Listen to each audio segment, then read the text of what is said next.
নমস্কার সবাইকে, আমি টিঙ্কর। সবাই কেমন আছেন? আশা করি সবাই ভালো আর আমিও ভালো। তো আজকে একটি মাটির থালার উপর একটি কাজ নিয়ে চলে আসলাম।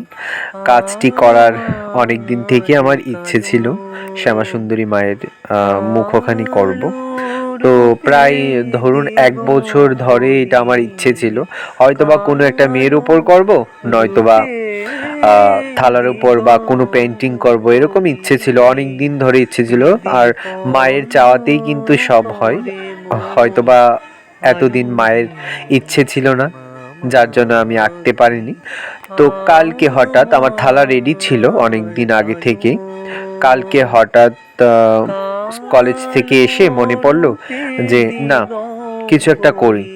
তখন ভাবলাম কি করি বলো তো, কি করি। ভাবতে ভাবতে ভাবতে ভাবতে হঠাৎ ভাবলাম না, যেহেতু সামনে অমাবস্যা আসছে, তো ভাবলাম একটু মা কালীকেই করি। তো সবাইকেই তো করে নিয়েছি, মানে ধরুন ত্রিপুরেশ্বরী মাকেও করা হয়ে গেছে, আমার কসবেশ্বরী মাকেও করা হয়ে গেছে। আর এমনিতে তো নর্মাল মায়ের লুক ক্রিয়েট করা হয় সব সময়ই। তো ভাবলাম মা তারাকেও কিন্তু করা হয়েছে। তো ভাবলাম না, আমি একটা কাজ করি, আবার শ্যামাসুন্দরী মাকে করি। মানে শ্যামাসুন্দরী না, সরি, শ্যামসুন্দরী যাকে বলে। শ্যামাসুন্দরী এসে পড়ে আমার। তো শ্যামসুন্দরী মাকে আমি মানে বসে গেলাম ক্রিয়েট করতে, অঙ্কন করতে বসে গেলাম। তখন শ্যামসুন্দরী মাকে আঁকার সময় একটাই জিনিস মন পড়ছিল আমার। হয়তোবা কাজটা ভালো লাগতে পারে লোকের, হয়তো আবার নয়তোবা না। কারণ সবার তো আর সবকিছু ভালো লাগবে এরকম কোনো কথা নেই।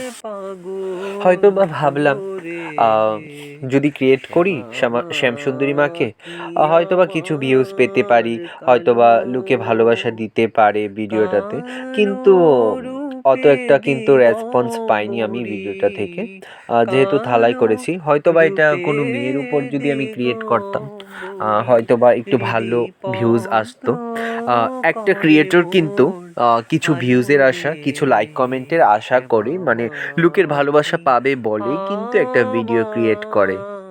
আর আমিও তার অন্যথা নয়, আমিও সেম এরকমই। ধরুন লোকের ভালোবাসা পাবো, হয়তো বা ফেসবুকে ভিডিওটা আপলোড করি বা ভালোবেসে করি। কিন্তু এই ভিডিওটার ভিতরে, মানে আমি শর্ট ভিডিও পোস্ট করেছি আর কি আগে। তো এই ভিডিওটার ভিতরে আমি অত একটা রেসপন্স পাইনি। হয়তো বা কাজটা লোকের ভালো লাগেনি, তার জন্য হয়তো বা রেসপন্স পাইনি। কিন্তু আমি কিন্তু থেমে থাকার পাত্র নয়। আমি আগে থেকে এরকম, আমি হেরে যাওয়ার পাত্রও নয়। আর আমার ফেসবুকে কিন্তু এখনও কন্টেন্ট মনিটাইজেশন আমি পাইনি। আমি কিন্তু প্রায় ধরুন ৬-৭ মাস ধরে কাজ করে যাচ্ছি ফেসবুকে, লাগাতার কাম করে যাচ্ছি। মানে প্রতিনিয়ত ছবি আপলোড করছি, ধরুন কিছু টেক্সট লিখছি, তারপর রিলস পোস্ট করছি, হয়তোবা লং ভিডিও পোস্ট করছি, অনেক কিছুই কিন্তু করছি। কিন্তু এখনও কিন্তু আমি মানে কন্টেন্ট মনিটাইজেশনটা পাইনি ফেসবুক থেকে। তাও কিন্তু আমি হাল ছাড়িনি, আর ছাড়বও না, আমি ছাড়ার পাত্রও না। কারণ ফেসবুকে বা ধরুন সোশ্যাল মিডিয়াতে কাজ করতে গেলে এরকমটাই হয়। হয়তোবা দেখবেন আপনার ১ মাস ভালো ভিউজ আসছে, পরের মাসে আবার দেখুন আপনার ভিউজই নেই বা লাইক কমেন্ট কিছুই নেই।